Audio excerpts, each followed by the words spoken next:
Okay, today I'm going to be demoing an AI agent I built for patent searching. This agent is built with LangGraph. So LangGraph's been around for at least a little while. It's a AI agent, agentic workflow framework based in Python, and it is different than the other frameworks in that it implements a graph. So we have nodes and edges and state. And if it's a truly agentic workflow, then you have something like an LLM that's making decisions at the node, and that's determining how we're moving throughout the graph. But I won't go into any more details on that. Let's just start by running the agent.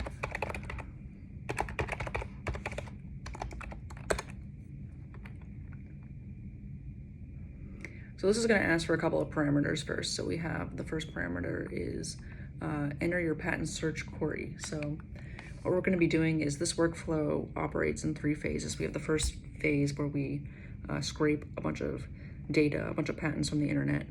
The second phase is we're going to take that large pool of patents that we scraped and whittle it down to a smaller group. And then the third phase is where we do that more deeper analysis and leverage the capabilities of the LLM. So the first 2 phases aren't really agentic. We're just scraping and then, going through those patents and whittling down that pool. But the third phase is where we really leverage the LLM's capabilities. So we're going to, and we'll be scraping from freepatentsonline.com, which is a fairly easy site to scrape. I've had trouble with other sites, but this one's pretty good.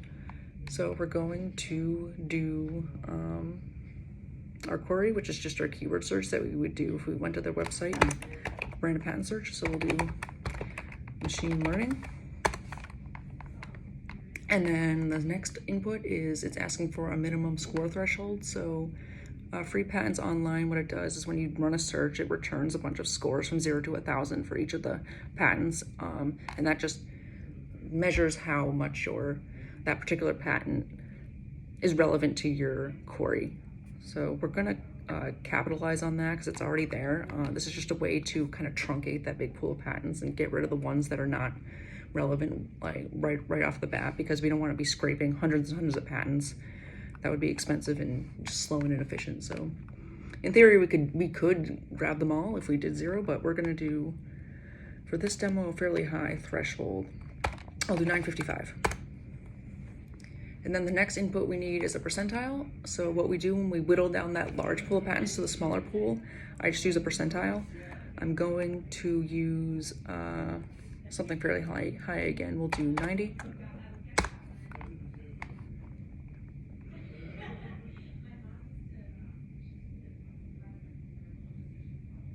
Okay, so we're scraping. So we have page 1. Can I scroll up?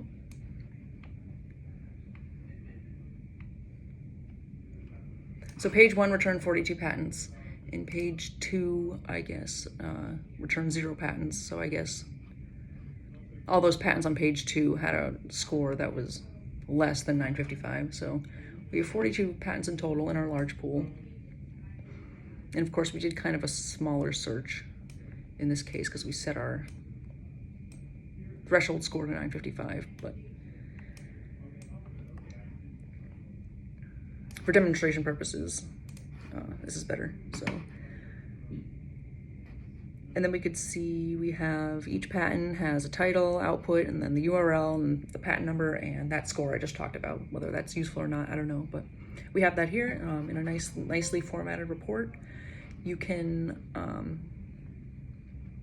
in theory, just quit here and take this report and not do that deeper analysis in phase 3, but that would be kind of pointless because we could just go to the website ourselves and copy and paste 2 pages worth of patents and make our own report. Or I suppose you wouldn't want to do that for hundreds and hundreds of pages, but in theory we could stop here. But we're going to go to the next phase. That's the more deeper analysis, phase 3. So we've automatically done that second phase where we whittle down our pool to a smaller group with our percentile. So we have 5 patents that were in the 90th percentile. So those would be our target list of patents that we're going to kind of zero in on and have the LLM do a deeper dive into. Now it's asking me for another prompt. So it's saying, would you like to analyze these patents with AI? So we're going to do yes in this case. Like I said, if we wanted to just quit here and not do that deeper analysis, just take this report this comprehensive report, we would do no, and this would exit out. So I'm going to do yes. And then this is asking what aspects of these patents interest you the most. So what this is going to be, this is asking for a prompt that the LLM is going to keep in mind as it reads through each of these patents.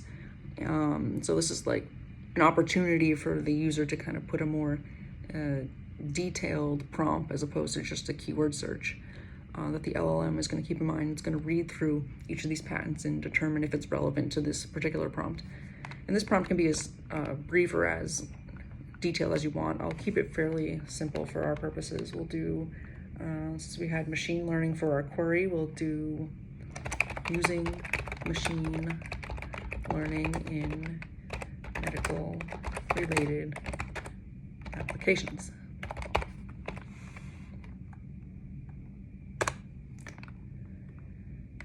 And then for the next input, we're asked for, would you like detailed explanations for relevance decisions? I'm going to put yes here, but I'll explain what this is when we get the actual output.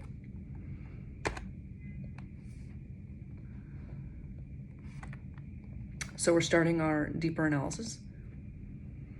And what this is doing is it's reading, we can't send the entire patent description to the LLM, that would exceed the context window.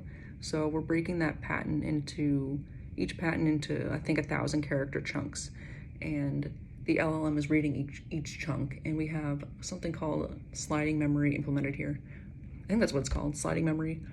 So what we're doing is we're sending the previous 2 chunks to the LLM with the new chunk. So that way the LLM has some context as it reads each chunk. And then it's marking each chunk as relevant or not relevant. You could see we have a mixture of different markings here. And what it does is, after it's read through all these patents, at the end, it'll give the patent as a whole marking of relevant or not relevant, or interesting or not interesting. It'll take it and it'll put it into our final list of patents. So what this is doing, it's just kind of automating the process of reading through each of these patents and looking for which ones are most relevant to our prompts that we've input. And I don't want to run this unnecessarily because I already ran this earlier, so I'm gonna exit out and we'll take a look at some output I have from earlier. Get rid of this.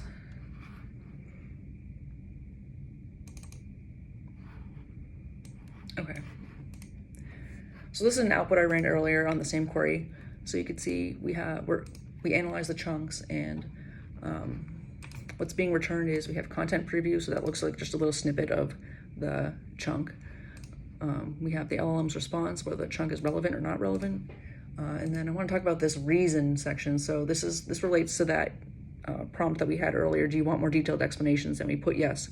So what this is, it's just a 1-sentence explanation that the LLM gives behind why it marked that chunk as relevant or not relevant. So this is just kind of like a sanity check to make sure the LLM is not doing anything, making illogical decisions, or misinterpreting your prompt and doing something weird. So it's pretty useful. It increases the cost a little bit, so I put this in as like a toggle on and off thing, but it's good to have in there, I think. And then we just have a progress of how many chunks have been read so far. And then let's take a look at the final output. So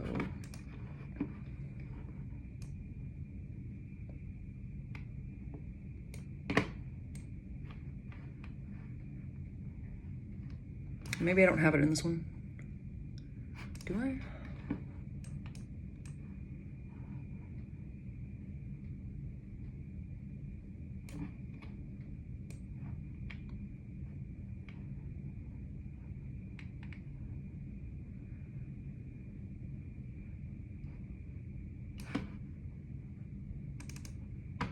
Okay, well, we have it here.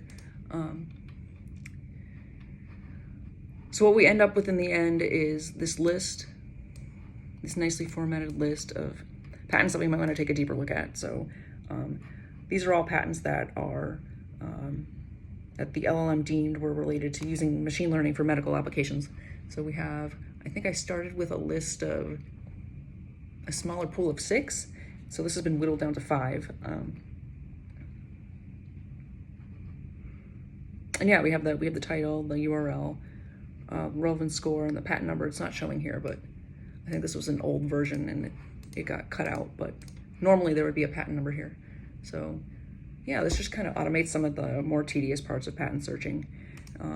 It's fairly useful.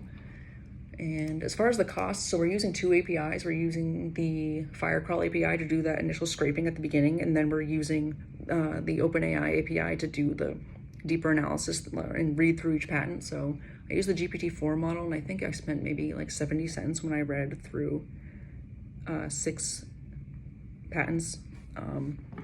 So it's not an exorbitant cost. The Firecrawl API, I believe, was fairly negligible cost. So, but of course, if you're paying to do a patent search, you're spending hundreds of dollars. So it's better to.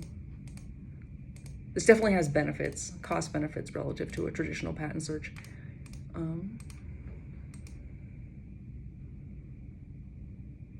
I think that's all I needed to cover in this demo. Like and subscribe, and I'll see you in the next one.